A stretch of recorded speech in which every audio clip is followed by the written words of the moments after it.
In Karnataka, Congress promised 5 guarantees, and they, after coming to power, they delivered that one. They, as per their promise, they are delivering that one. Now, whereas in BJP is more. In the last election, you lost there. Only 66 seats you were able to win there. BJP able to win there. Now again, Yediyurappa जी का leadership और उसका बेटा का leadership में ज़्यादा focus हो रहा है. इसका वजह से थोड़ा सा बीजेपी के अंदर भी कुछ लोग नाराज भी है उधर. वो एक्चुअली आपका मन में कर्नाटक में अभी बीजेपी कितना सीट जीत सकते हैं, क्या है? नंबर 1, कर्नाटका की जनता पश्चाताप कर रही है कि हमने इतनी बड़ी गलती कर दी, इनको बिठा दिया. तो जन समर्थन हमारा कम नहीं हुआ है, जन समर्थन हमारा बढ़ा है. लेकिन इन्होंने इतने ही कम समय में सीएम कौन, अभी भी वो बात सेटल नहीं हुई है. शपथ हुआ है सीएम का, लेकिन सेटल नहीं हुआ है. अपने आप को सीएम मानने वाले लोग बहुत है उसमें. अब कानून व्यवस्था देखिए, चरमरा गई है, बम ब्लास्ट हो रहे हैं, हत्याएं हो रही हैं, आर्थिक स्थिति पूरी तरह कंगालियत की स्थिति में है.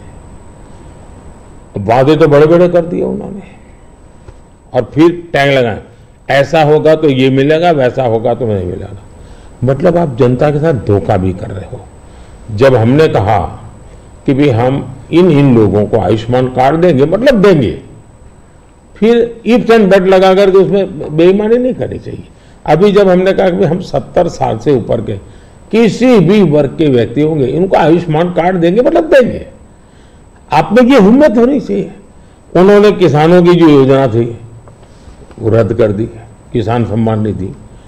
कोई कारण नहीं है इस प्रकार से करने का. अब आप कोई सोच सकता है, जब बेंगलुरु दुनिया में हमारा बहुत बड़ा देश की इज्जत बढ़ाने में बेंगलुरु का बहुत बड़ा रोल है. दुनिया में जब जाते हैं ना, तो बेंगलुरु कहते ही ऐसा लगता है वो जैसा परिचित है.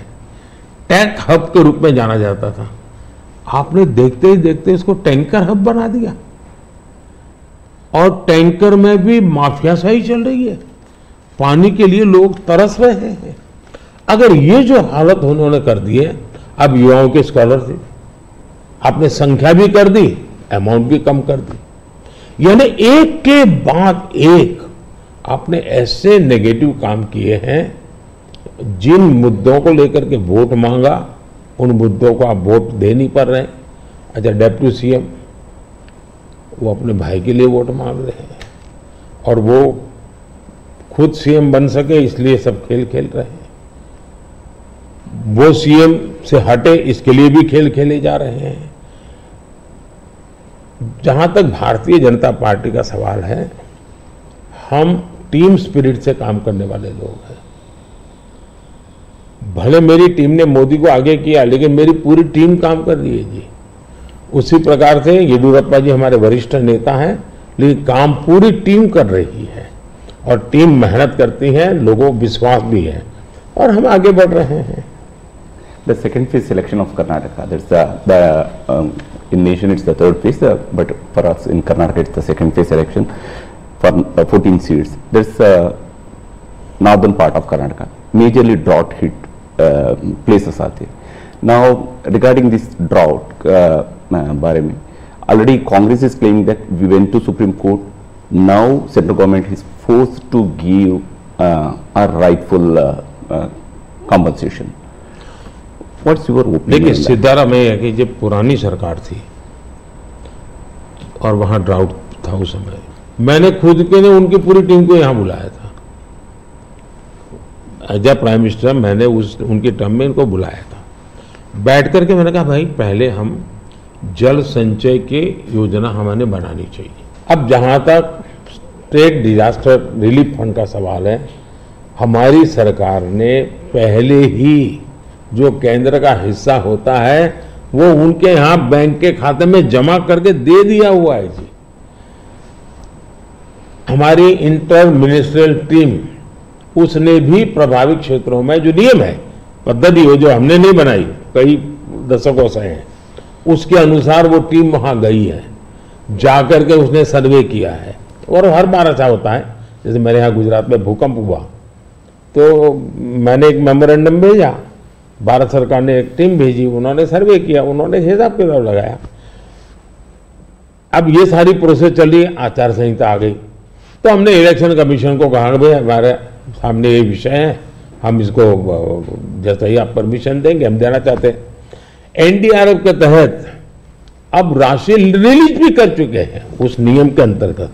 मोदी जी, थोड़ा सा हमारे संग हमारे एंकर जुड़े हुए हैं विलास बड़े, ये आपसे कुछ महाराष्ट्र के बारे में बातचीत करना चाहते हैं। नमस्कार भैया। मोदी जी, तुम्हाला महाराष्ट्राचा नमस्कार, महाराष्ट्राकडून नमस्कार। महाराष्ट्र में बीजेपी को उन 23 सीटों को बचाना है जो आपने 2019 में जीती थी, लेकिन इस बार महाराष्ट्र में एक पूरी खिचड़ी बनी हुई है। शिवसेना और एनसीपी टूटी है, उनके दो पार्टनर आपके साथ है, जो दो गुट है आपके साथ है। क्या उद्धव ठाकरे जी और शरद पवार जी के साथ या उनके पक्ष में आप कोई एक सिंपैथी की लहर देख रहे? देखिए, पहली बात तो मैं महाराष्ट्र के सभी लोगों को मेरा नमस्कार, और मेरे लिए अच्छी बात है कि मैं अलग से महाराष्ट्र के विषय को लेकर के आपसे बात कर रहा हूं। अब देखिए, ये बात सही है कि वहां लंबे अरसे से मिलीजुली सरकार चलती है। विलासराव देशमुख थे, तब से लेकर के आप देखिए, इवन शरद पवार भी जब मुख्यमंत्री बने थे वो भी पूर्ण बहुमत के साथ अकेले नहीं बन पाए थे। दूसरा, महाराष्ट्र का दुर्भाग्य रहा है कि लंबे अरसे से 5 साल तक कोई एक मुख्यमंत्री रहा नहीं है।